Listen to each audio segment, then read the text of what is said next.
సకల దేవతా స్వరూపుడు శ్రీ షిరిడి సాయినాథ్ మహారాజ్ గారి పాదార విందాలకు శిరస్సు వంచి నమస్కరించుకుంటూ, గతంలో శ్రీ దాసగండ్ మహారాజుకి నాకు బాధ్యత అప్పగించడం అనేటువంటి అంశం చెప్పుకున్నాం.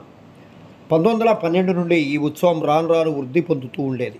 చైత్రశుద్ధ అష్టమి మొదలు ద్వాదశి వరకు షిరిడి ప్రజలు తండోపతండాలుగా రాసాగారు. అంగాళ్ల సంఖ్య పెరిగిపోయింది. కుస్తీ పోటీలలో అనేక మంది ప్రముఖ మల్లులు పాల్గొంచుండేవాడు. పేదలకి అన్న సంతర్పణ విరివిగా జరుగుతూ ఉండేవి. రాధాకృష్ణమాయి కృషిచే షిరిడి ఒక సంస్థానముగా రూపొందింది.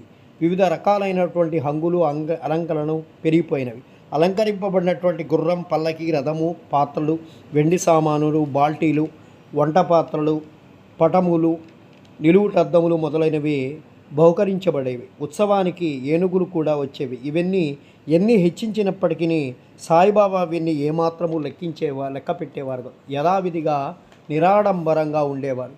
ఈ ఉత్సవంలో హిందువులు, మహమ్మదీయులు ఎట్టి అరమరకులు లేకుండా కలిసిమెలిసి ఉత్సవంలో పాలు పంచుకునేవారు.